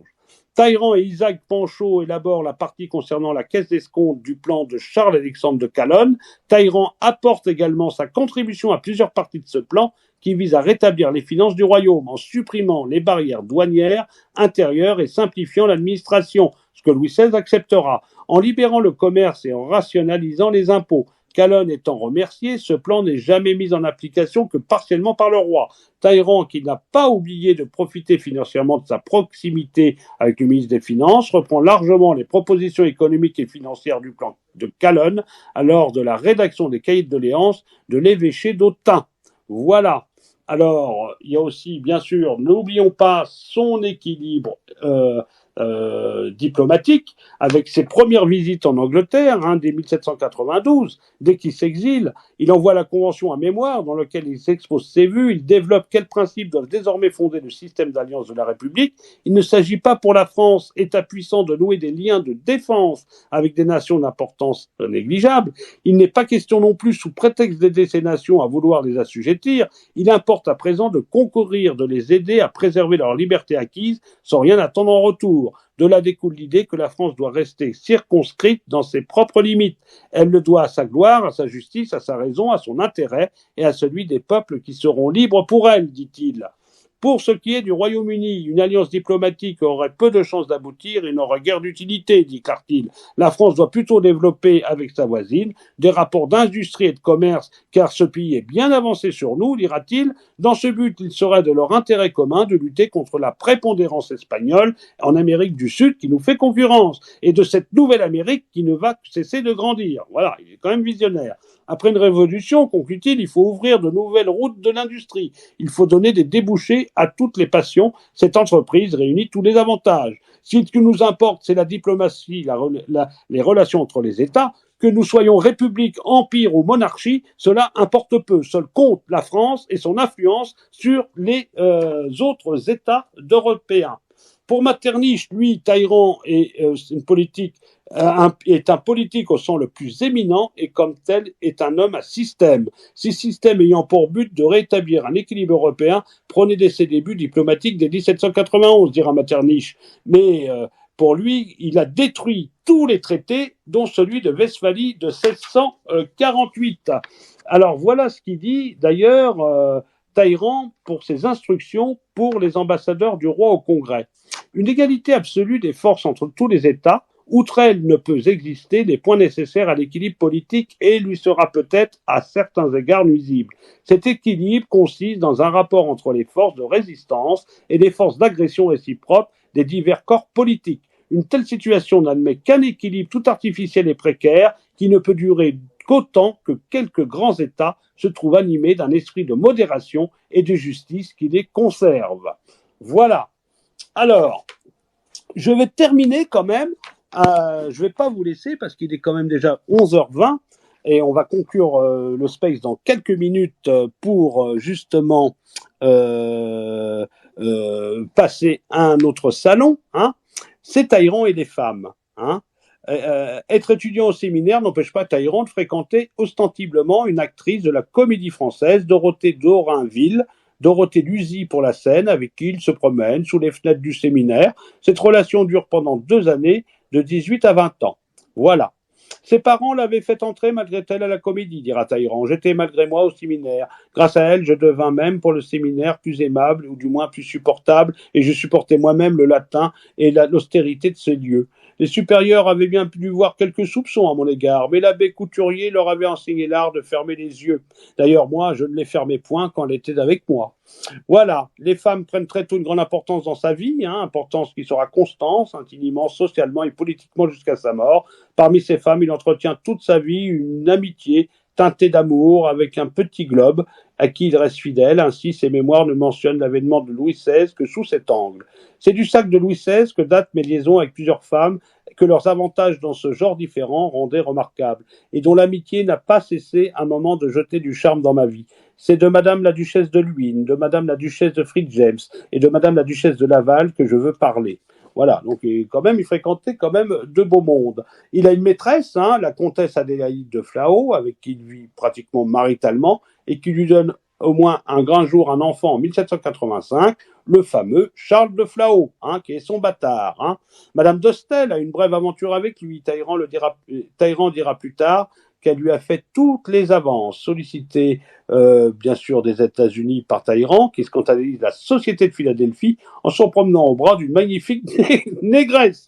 Pour l'aider à rentrer en France, c'est elle qui obtient, grâce à Marie-Joseph Chénier, qu'il soit rayé de la liste des émigrés, puis en 1797, après avoir prêté 25 000 livres, le fait nommer par Barras ministre des Relations extérieures. Lorsque Madame de Staël se brouille avec Bonaparte, il exile, Talleyrand cesse de la voir et ne la soutient pas. Elle considérera toujours cette attitude comme une étonnante ingratitude et ne voudra plus le voir de sa vie.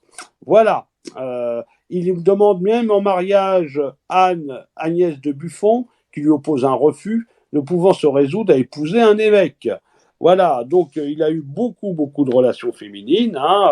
Donc Bonaparte, lui, souhaite que la situation de son ministre se normalise et qu'il quitte ou épouse sa maîtresse, l'ex-Madame Gand, elle-même, qui ne demande que cela. Se plaint de sa situation auprès de Joséphine. D'après la cour Gaillette, Talleyrand lui-même le souhaite. Près de vifs désaccords, le pape, dans un bref, permet à Talleyrand de porter l'habit des séculiers, mais lui fait rappeler qu'aucun évêque sacré n'a été dispensé jamais pour se marier. Sur l'ordre de Bonaparte, le Conseil d'État interprète à sa façon ce bref papal et rend Talleyrand à la vie séculière et laïque, le 18 août 1802. Le 10 septembre 1802, il se marie donc à l'Hospice des Incurables, rue de Verneuil à Paris, avec Catherine Noël Vorlé, qu'il connaît depuis 3 ans. Les témoins sont Pierre-Louis Roderer, Étienne Eustache-Bruick, Pierre Rey de Burnonville, Maximilien Radix de Sainte-Foy et Karl-Heinrich Otto de Nassau-Siegen. Le contrat est signé par Bonaparte et Joséphine, les 2 autres consuls, les 2 autres frères de Talleyrand, et par Hugues Bernard Marais. Malgré un mensonge de Catherine Vorlé sur son veuvage, un discret mariage religieux aurait eu lieu le lendemain à l'église d'Épinay-sur-Seine. De Catherine, Talleyrand a sans doute eu une fille, Charlotte, née vers 1799, et déclarée de père inconnu, dont il devient judiciairement le tuteur en 1807, et qu'il marie en 1815 au baron Alexandre Daniel de Talleyrand-Périgord, son cousin germain. Ayant démissionné de la présidence du Conseil et quoique séparé depuis longtemps de Catherine, Talleyrand signe le 27 décembre 1816, sous le sceau de l'honneur, une convention de séparation à l'amiable.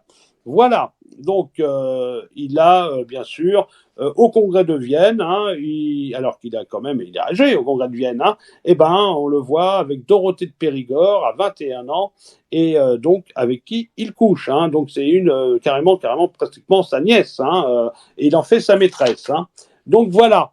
J'espère que cela vous a plu. J'ai fini avec Talleyrand et les femmes. Hein, je vais vous dire maintenant quelques ouvrages qui m'ont permis de faire cette longue biographie, hein, de Talleyrand. Hein. Donc, Jean Rieu, Talleyrand, Le Sphinx, Flammarion, 1970. Je pense que vous pouvez le trouver chez Flammarion d'occasion ou en poche. Hein. Jean Tullard, Talleyrand, La douceur de vivre, 2011. Emmanuel de Varesquel, avec qui j'ai fait 80% du livre.